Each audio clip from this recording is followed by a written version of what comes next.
Just having the time to let things unfold and to blossom is really what If I Die Young Part 2 is all about. And it's almost like it is a letter back to that original girl that wrote Part 1 in her bedroom to like, just hang on. Like, there's gonna be a lot of things that life brings you between here and there.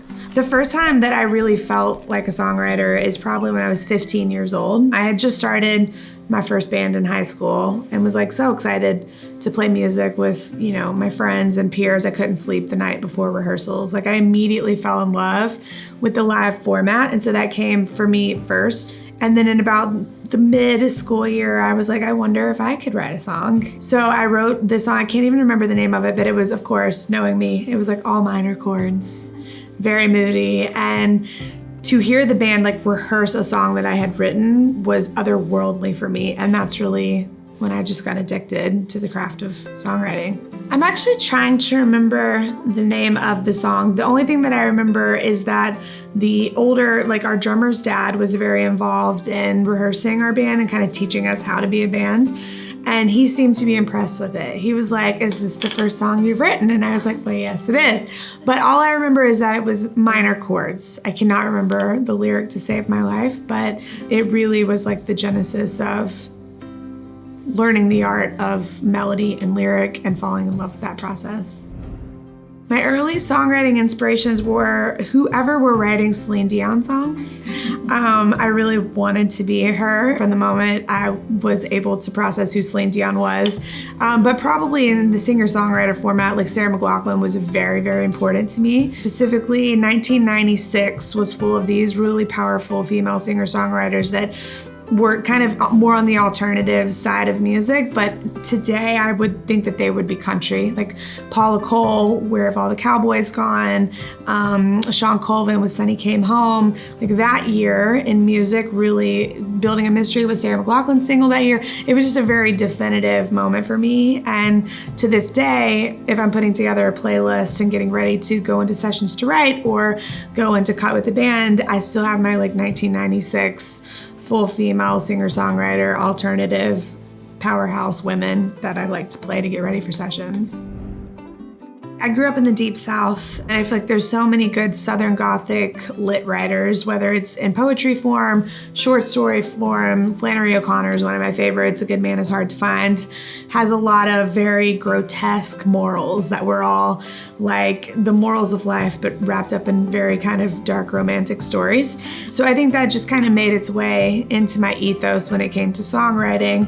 And I think these days I probably blend more of a minor and major feel. I like the uplift on the chorus a little bit more these days, but there's just something about the beauty of like a minor chord with a really gorgeous lyric, but it has this undertone of sort of dark Southern. There's some ghost language I love. My brothers and I, when I was in the band period, we recorded this song called Better Dig 2. If I Die Young was all about that sort of beautiful, grotesque poetry, and for whatever reason, it's just how I like to communicate. So the high school band was literally like maybe 6 to 8 months of the boys in my grade staying focused enough on music and not like basketball to be a proper band. But we would always rehearse at my parents' house in their living room. And so Reed and Neil, who were only like maybe 8 and 10 years old at the time, the older boys, they just wanted to like hang around who were in my band. So anytime those boys would go outside and like start shooting hoops, Neil would jump on the drum kit, Reed would jump on the bass, and I was extremely focused in a very intense way on music. So like we would kind of have this really casual band jam, family band jam in the living room. And that eventually turned into everybody really, you know, the boys in my band at the time wanting to do other things. I was hyper focused on it. Reed and Neil were kind of organically falling in love with the craft of making music together. And so even though we didn't operate under the name of the band Perry yet, that's really where we formed. And a couple years later, as I was writing and I graduated from high school, we all moved up to East Tennessee. And it's like, I think this is the time to really forge the like official bit, like let's have a name, you know?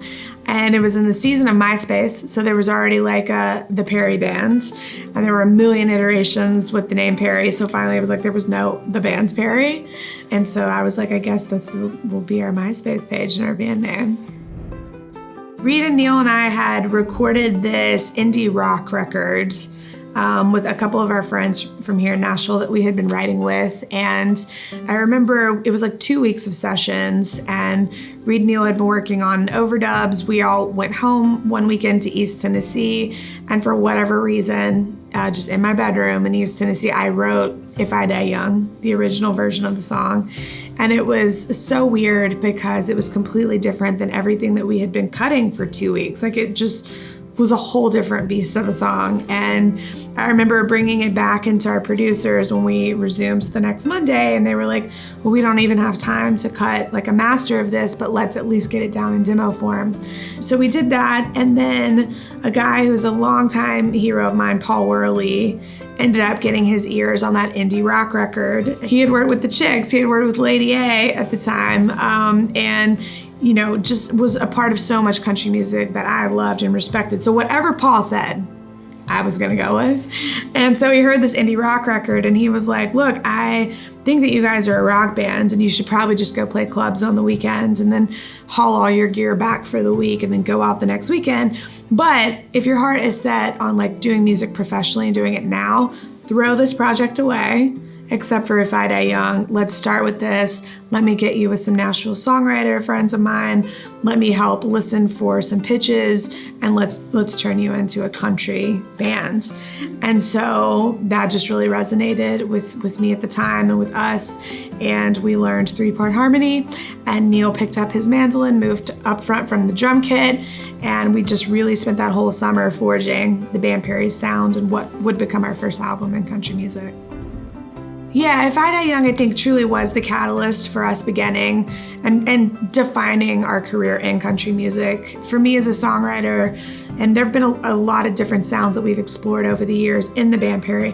For me as the original writer of If I Die Young, it sort of served as a North Star for me creatively, because it truly felt like a snapshot of like the most pure way that I hear melody and create melody, and that I hear lyric and write lyric, because it was a solo write. So over the years, it's been incredibly important for me to go back to that origin, and the one that brought me to the dance and to country music, to go like, oh, that's who you are. You know, I have life wisdom to add to that now, so my subject matter can grow, but to remember the origin of my melody writing and my lyric writing, that's been a really important song for me.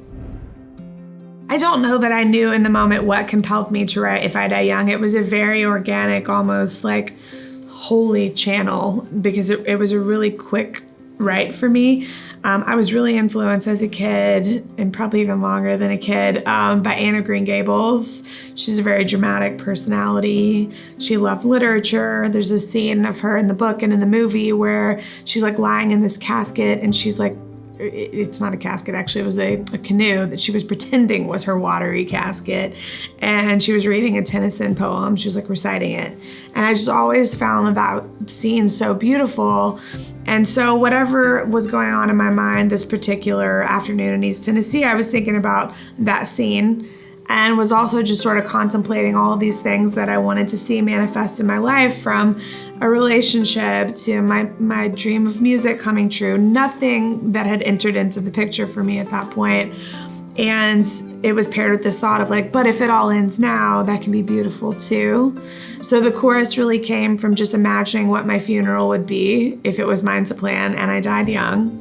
And the verses were kind of speaking to how it would affect the people that I loved, like my mother in the first verse and the boy here in town in the second verse. So as I look back over a decade later, I'm like, I think I was hedging my bets a little bit, which was, I have big dreams, but they don't come true. I guess that's okay. And it's been really cool to see how that validated a lot of people's feelings in that moment when they just couldn't quite see far enough into the future, but were hoping that it would be good to them. You know, the song was really written as a prayer, and I sort of feel like that was a prayer that I got to sing then every day since the day that I wrote it. So whether that really manifested all the things that happened next, it truly felt like such a pure moment where I was asking and hoping for things. So yeah, that lyric's been incredibly important to me from a creative standpoint and a life standpoint. There are lines from the original version of If I Die Young that definitely resonate now. I think it's more like the feeling. I still believe those things that sometimes when you're gone, like people start listening to you a little bit more. All those things that I believed back then, I think are true now. But in writing If I Die Young Part 2, there was a really significant line that I disagree with myself now over a decade later. The new lyric on If I Die Young Part 2 at the end of the chorus says, "Now I know there's no such thing as enough time." And in the original, it was like, "I've had just enough time." It's like, aw, young me.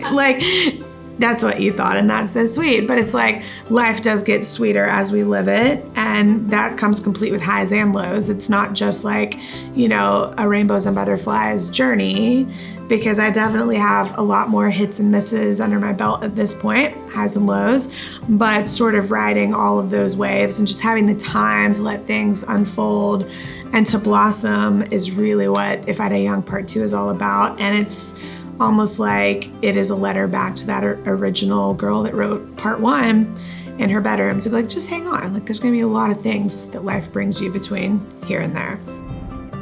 The genesis of the write for If I Die Young Part 2 actually came from a conversation with a friend of mine. Her name is Tamara Conniff, amazing publisher, knows songs like the back of her hand, just a very intuitive lady. And she actually bought a part of my catalog. And so she and I are now co-caretakers of the original copyright of If I Die Young.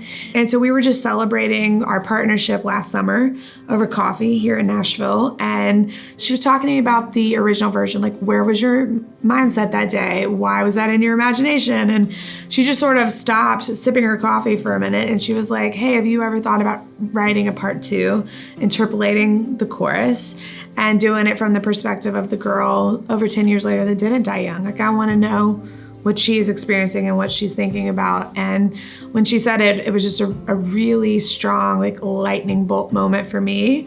Creatively, I was like, I have to do, I don't know how to do this. I need to do this. I have to do it. I don't know how to do this. So I procrastinated for about 4 months before even beginning to write that second version, that Part 2. And then 2 days before I went into cut the Bloom project with the band, I called Jimmy Robbins and Nicole, and I was like, look, I really want to see if we can get this in a healthy place to put it on the session. And so we all went to Jimmy's studio and talked about it for about an hour, what it did not need to be, what Part 2 needed to maintain about the first version and not rob anybody of that early experience. And then we wrote it in about an hour. It was a very quick co-write, and it just felt very intentional to be here. And I needed to update the story of all the things that have happened since Part 1. It felt like the responsible thing to do, but also just the most honest thing to do. And launching a solo career, connecting the dots with my voice and country fans and the country kingdom at large with this really familiar chorus, but updating it with the life wisdom I've collected, it just felt like a really impactful moment. There's a lot of wisdom that life has, I call it hard-won wisdom, over the past decade. Everything from career, highs and lows. Anybody's journey in music is quite a roller coaster. And for me, that happened creatively and professionally. So I think one of the things that I've learned between the first version and Part 2 is just to kind of embrace all the seasons, because they all teach you something. They all are very much a part of who you are. It's not really an all or nothing proposition. So I'm a lot more patient these days with the process. I also had gone through a broken first marriage in the course of Part 1 and Part 2. So it was thought a dream was coming true, then that dream changed. And then, over a year and a half ago, meeting my husband in Dallas and getting remarried, it's and then the dream brings itself full circle again, So it's just so much of my heart went through so many transitions, and that is the living experience, And if we're all here long enough, we'll have all those touchstones to sort of define as our life journey. So that's really the wisdom that I've collected between this and this. It's not that it's all super hyper romanticism, but the romanticism of life in general is just embracing it all and hanging on and letting things unfold as they come. COVID was a really integral moment for Reed, Neil, and me, because we had just time to be off the tour bus, get some space, and have some real life conversations about real life. I mean, we've been playing music together now since I was 15, and 8 and 10 on their end, and we really have worked so hard since we were kids. But 2020 gave us this moment to kind of be still and go, hey, like, are you getting everything out of your life that you were hoping for? Or are there some things left on the table for you? And then second of all, creatively, are we still in the same place with each other? I know we've come to the dance in a very similar way, but as we've grown in our tastes, you know, we have a variety of things that we love and that we want to pursue creatively. Do we want to keep pursuing this together? Do we have an individual thing that we want to say as well? And I think we all kind of came to the conclusion that really building our individual families and identities was of premium importance at that point. So we all kind of headed down to Dallas in October of 2020 to just make a fun country album. Like, we thought it was maybe going to be our third project as TVP, but it ended up just being more like a celebration of making music together in the country landscape. It had been a minute since we had done that, but we also really felt like, hey, there are things that we individually want to do. So for me, that was an aha moment. I just started writing songs again on my acoustic guitar, remembered all of the original things that I sort of loved about songwriting and melody and lyric writing all by myself again, which was sort of fun to romantically fall back in love with songwriting in that way. I met my husband. We moved to Nashville. We started trying to have a baby. Like, all these life things were unfolding with creative.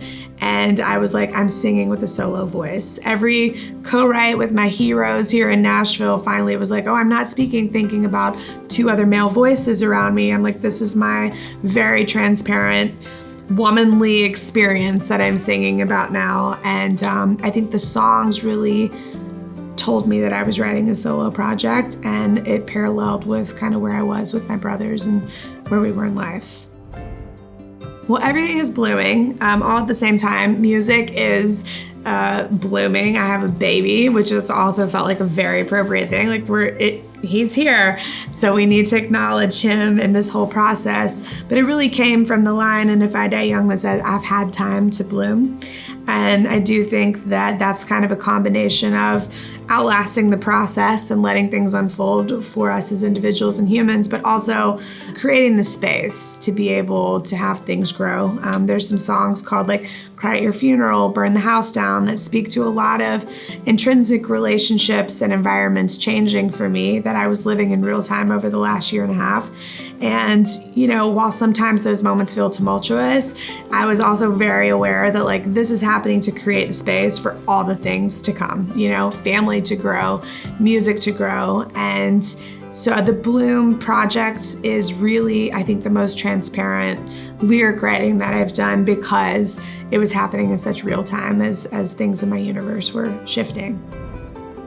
I think all the songs on the EP have their vulnerable moments because they each spoke to a very specific side of what I was walking through. I think one of my favorites is a song called Ghosts, which was the first track actually written for the EP. And I wrote it with Nicole Gallion and Jimmy Robbins. And it was sort of my version of a love song as the singer of Better Dig 2. You know, it felt like I heard somebody, I sang it recently, and they were like, it's like the girl that sang Better Dig 2, but less psycho and more earnest. And I was like, I can agree with that, you know?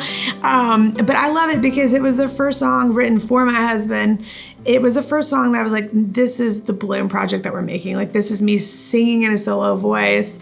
And it felt like a really highly personal statement to make to him and about my marriage that I felt so grateful to find, and just seemed like I'd found my love of a lifetime and the after lifetime. So that's kind of what it's about. I think for me as a songwriter, I do not have the gift to just take a nebulous concept or even just a great title and go, let me create this universe around these words. I have to really be living it in an experiential way to be able to write about it. So much was going down in my life over the last year and a half. I think that's really what informed it being so vulnerable and transparent. My craft just happened to align with what I was walking through. So it's amazing that it happened. It maybe wasn't as much my intention that I set, that I was conscious of, but I have to write real life or I can't write at all. Yeah. I think one of the most transparent songs on the Bloom EP is Burn the House Down. And really it just talks about these moments when we look around and either it's happened without us doing it intentionally or sometimes we just light the match ourselves, but kind of everything burning down in your life and starting from a clean slate. I feel like there were definitely touchstones over the last handful of years with relationships in my life or a broken first marriage or even a career that from time to time felt so out of control that it felt like there were moments when everything was just in ashes. But I truly feel like ashes also add like calcium to our bones and to our heart. And it was like, okay, this is just, we're not buried, we're just planted, But we have to be down here for a second and like rise from these ashes and figure out how to do that. But to do that, sometimes we have to flatline, get the clean slate and rebuild from there. So I feel like that song was really about me owning some things and some experiences from the past, but also going like, but our experiences from the past don't have to define our future. We just have to let them sort of strengthen us to be able to carve out that future for ourselves. Stability. I love a future that feels stable. Moving to the 615, moving to Nashville and really beginning for the first time ever. I mean, it was a childhood dream of mine. My family ended up settling over in East Tennessee and we toured out of there. So I feel like so much of what I love about Nashville and songwriters here in this town, I've observed from a distance and respected from a distance. So to intentionally get to move here and put myself in these creative collaborations that are sharpening my craft, that are really informing who I'm becoming as a songwriter, as an artist, that is part of the future that I'm building for myself and also just the community for my family and our son that's on the way, being really intentional about those things and having us around these creative environments that just challenge us to be better. That's probably been the most intentional thing towards the future that I've done in the last year and a half. I hope that the Bloom EP is a really healing moment for people because it was definitely that for me writing it. And healing sometimes comes from these violent disturbances in our life. It almost adds purpose to those moments because you can see the light at the end of the tunnel and it's all a part of the journey to getting to the healthiest place that we can be. So I really hope that people take it away in that manner. But I also feel like these melodies are so big, they're so giant. I'm excited to get it on the road so we can all sing it together. I love a campfire sing-along more than anything else. So to just get to travel all over the place and really bring these songs to life with multiple voices is one thing I'm the most excited about.